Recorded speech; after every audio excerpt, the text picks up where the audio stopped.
checked by FIFA. Everything is all true in the morning. So FAM, it's okay for us to review. We want to review, but FIFA has already checked.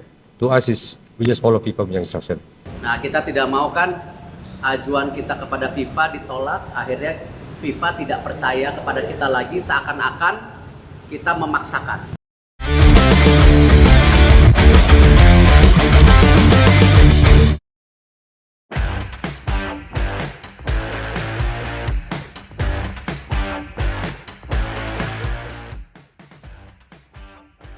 Dunia sepak bola Asia Tenggara kembali memanas. Kali ini bukan hanya soal skor atau strategi, tapi kontroversi besar yang akan menyeret nama Malaysia hingga ke meja FIFA. Apa yang sebenarnya terjadi?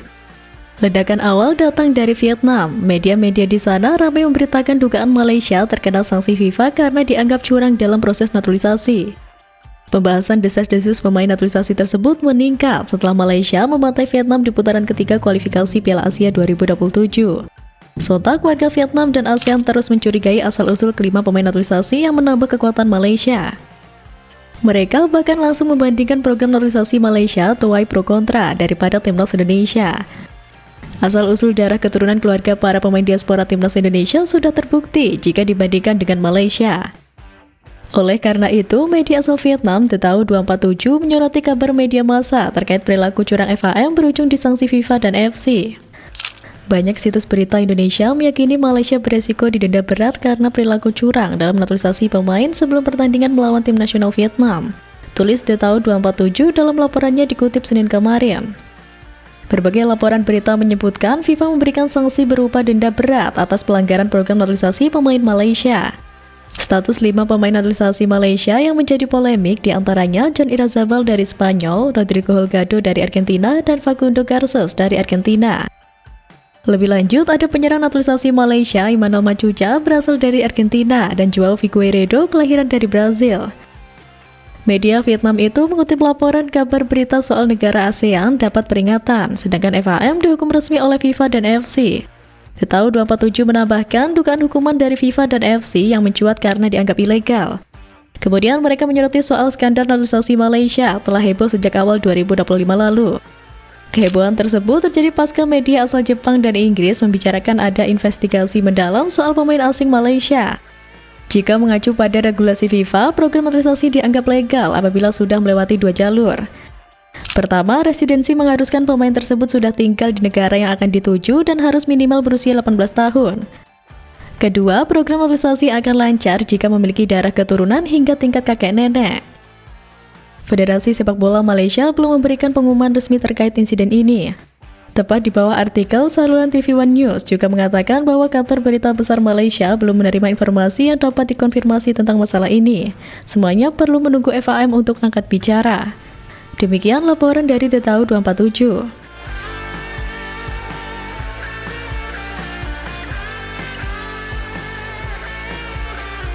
Menjawab polemik tersebut, FAM akhirnya klarifikasi. Johari Ayub selaku Presiden FAM menegaskan bahwa semua pemain keturunan dinaturalisasi sesuai prosedur. Semua telah melalui verifikasi dari FIFA secara menyeluruh dan sesuai dengan pedoman yang ada. Kami memiliki pemain-pemain naturalisasi asal Malaysia yang telah diperiksa oleh FIFA. Pernyataan itu disampaikan Johari Ayub dalam Kongres Luar Biasa FAM pada Senin kemarin di Subang Jaya.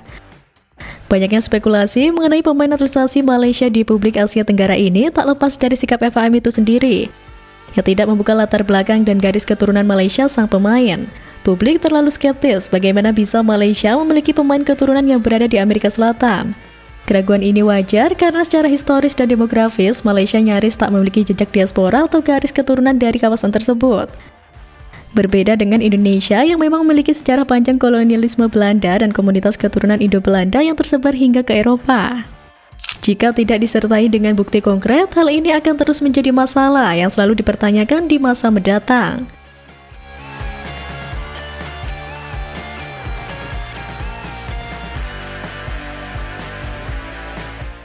Dan badai Malaysia pun tak berhenti di situ. Pelatih timnas Malaysia pun ikut terseret setelah melontarkan pernyataan kontroversial.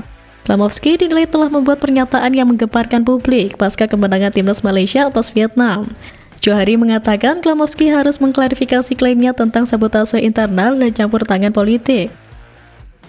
Okey, yang itu kita memang tidak pasti apa yang dimaksudkan oleh Peter, dan saya rasa perkara ini kita better tanya Peter sendiri apa yang dia maksudkan. Tapi Sebelumnya, dalam wawancara pasca pertandingan di Stadion Nasional Bukit Jalil Kuala Lumpur pada 10 Juni lalu, Klamowski mengklaim bahwa jika Malaysia kalah dari Vietnam, dirinya dan Bupati Johor Tunku Ismail Sultan Ibrahim akan mendapat kecaman dari beberapa orang. Kata-kata Klamowski yang mengejutkan publik saat itu adalah, masalah internal terus terjadi, unsur pengkhianatan, politik, dan tantangan internal sehari-hari yang kita hadapi. Jika kita tidak menang malam ini, mereka akan mengejar TMJ, Tunku Ismail.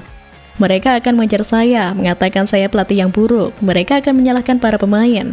Namun sekarang, tiba-tiba mereka akan menjadi sahabat karib kita. Itu bagus karena kita bersatu sebagai satu negara. Menanggapi komentar Klamowski pasca pertandingan, Johari mengungkapkan bahwa FAM tetap sepenuhnya mendukung proyek Harimau Malaya. Ia juga mendesak media untuk tidak terburu-buru mengambil kesimpulan. apa yang dikatakan anak kita apa semua itu is satu bentuk spekulasi, dan I think to be fair, I think we better ask Peter himself to explain what he means by that. Meskipun Johari telah menanggapi masalah tersebut, para penggemar akan bertanya-tanya apa yang terjadi di balik pintu tertutup setelah berita mengejutkan Klamowski.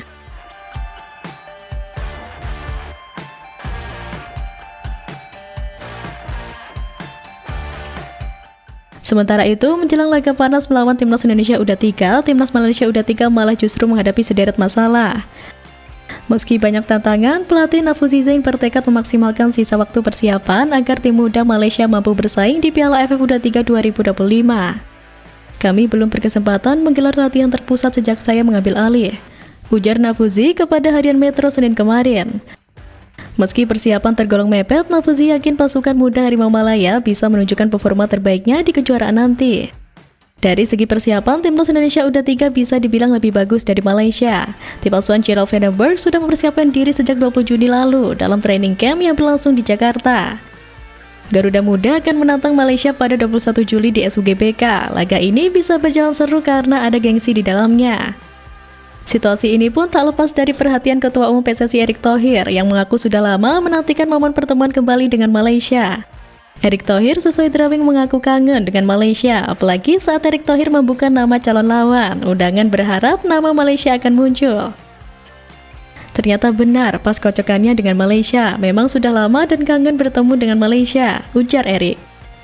Kesempatan melawan Malaysia ini sebenarnya sudah lama dilakukan, yakni saat agenda FIFA Matchday pada September tahun lalu. Namun timnas senior Malaysia menolak untuk datang karena pertimbangan tertentu. Ya ini bukan mengundang, ini dipastikan harus datang. Ya, jadi pas kocokannya ya lawan Malaysia. Sebelumnya, Malaysia menolak melakukan uji tanding dengan timnas Indonesia dengan banyak alasan. Banyak yang menilai jika Malaysia masih enggan atau takut berhadapan dengan timnas Indonesia dengan dihuni banyak pemain keturunan berkualitas.